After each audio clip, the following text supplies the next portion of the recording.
Good day, and thank you for joining us again to the Leadership Elevation with Keski podcast. Just as I always say, that we are always crazy about leadership and investing in leaders, because we know that when a leader changes, the organization that they lead also changes. Today, we will continue with our subject of the 6 different types of leaders and the results and types of people that these leaders produce. Yes, a leader defines and creates the type of people that follow them. In our podcasts, we also show leaders on how they can grow from one level to another. You likely see yourself as we go through these types of leaders, and I hope that the content will help you to get better faster.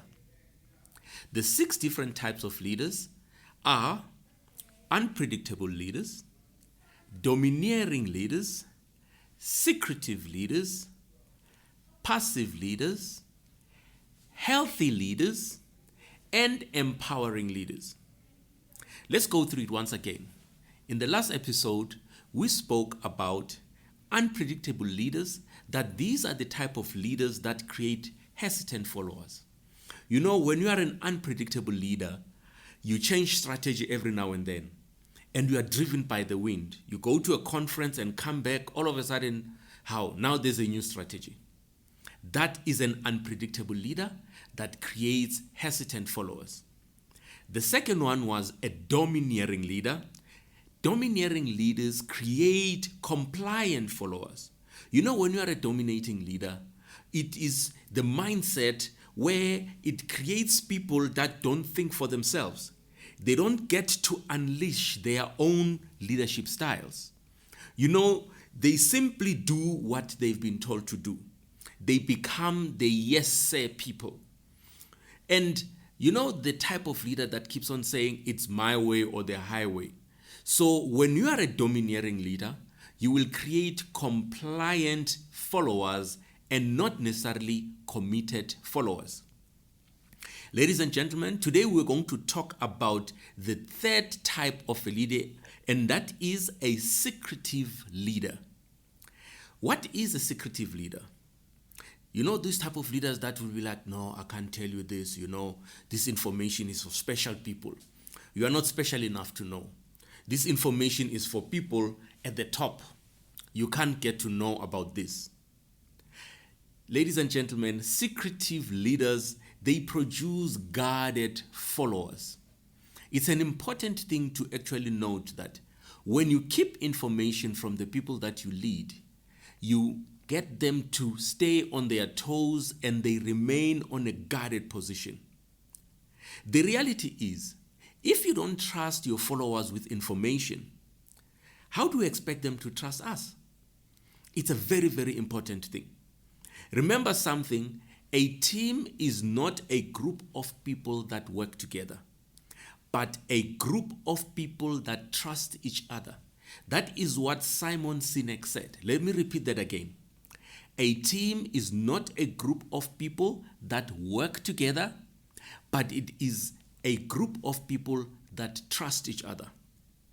If we are guarded with information, then we are not communicating that we trust the people that we lead. It is important that we communicate.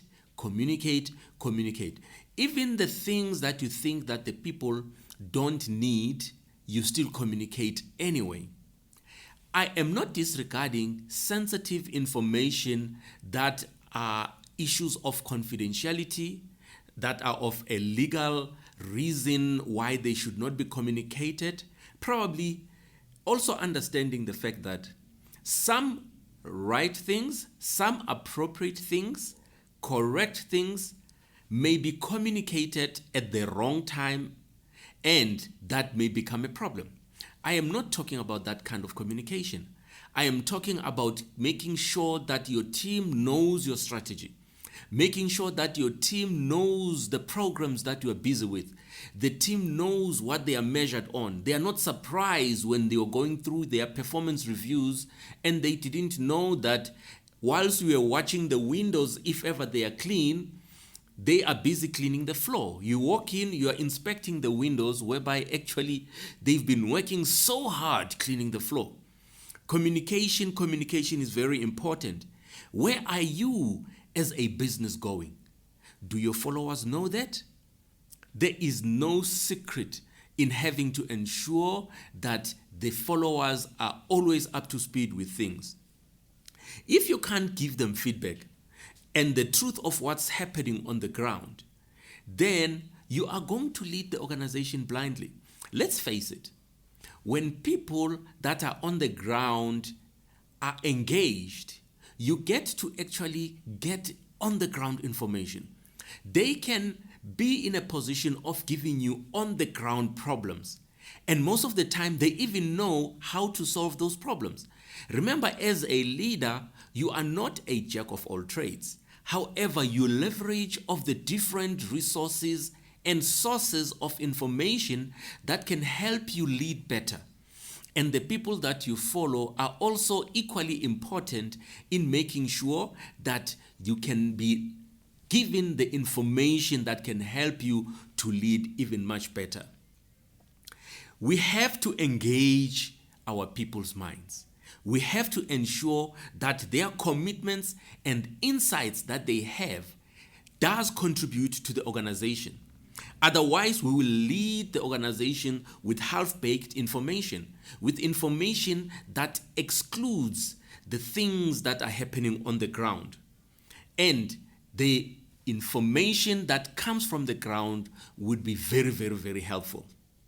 So leader, remember something, that if we are surrounded by people that cannot and will not tell you the truth because you deprive them of being able to tell you that truth, then your days of being an effective leader are very, very, very numbered. We must be transparent as leaders. Here's what's going on in your organization. We need to be vulnerable. We need to be honest. When we communicate information, we are communicating that we trust them. Without trust, ladies and gentlemen, we don't have anything. When we're communicating information, we are creating buy-in. Because when people know what is going on and they buy into it, they run with the vision. Because when people run with the vision, you've got less effort and less work in having to make sure that you get to realize the vision that you actually have. The thinking then changes to, when they trust me with this, then they can trust me with their ideas. And I believe that I can make a difference in the organization. That's what happens when you communicate with people. Give them the information that they need. Know this, the more your team knows, the more that they will care. It's a very, very important thing to know. Refuse to be a secretive leader. The 3 types of leaders we cover are negative types of leaders. Now, on the next podcast, we are actually going to talk about much more of positive types of leaders. It is very important that we look at both the negative and the positive. Here's what I suggest that you do. Remember, we are creating a build-up that will move from one level to another. It's important that you consider a few of the ideas that I'm actually going to share with you. Why don't you try this sometime? Gather your team and ask them a few of these questions. How am I unpredictable as a leader? The reality is, if you want to know it, you think you consistently have a plan, but in reality you don't. You need to hear this from your own people. What is the question? Team, please tell me, how am I an unpredictable person as a leader? The next question is, what are 1 or 2 things I can do to build trust and predictability? If you ask this to your team, they will tell you honestly. The next question to consider is, am I ever domineering as a leader?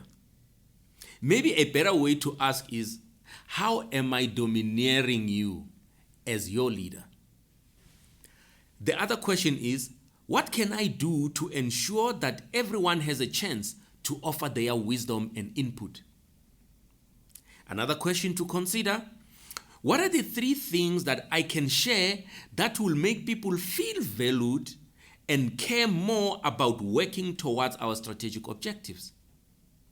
The last question that I actually have in mind is, what don't you know that you really want to know? What don't you know that you really want to know? Ladies and gentlemen, getting insight and wisdom from your team is something that matters more than you can imagine. And if you are the only one bringing direct ideas, and you are the only one that provides strategic direction, you are the only one that is actually giving input, you are going to be a very tired leader. That is why you've got your team that is aimed at making sure that you can move forward and you don't become a ceiling to the organization. Instead, you leverage off the skills that are actually there in your business. The next type of a leader that I would like to address is a passive leader. It's very, very frustrating to work for a passive leader. Because of what? They do nothing. Passive leaders create disengaged followers. They know about an issue or a problem or a situation that is not right. And guess what? They do nothing about it. The revenue may be down, teams may be fighting, people may not be performing, and that leader does not even mention that there's a problem, never mind even doing anything about it.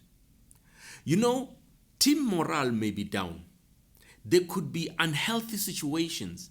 People may be fighting, there's bickering, and there's all of that. And as a leader, it is very important that you take action to address situations that are not supposed to be.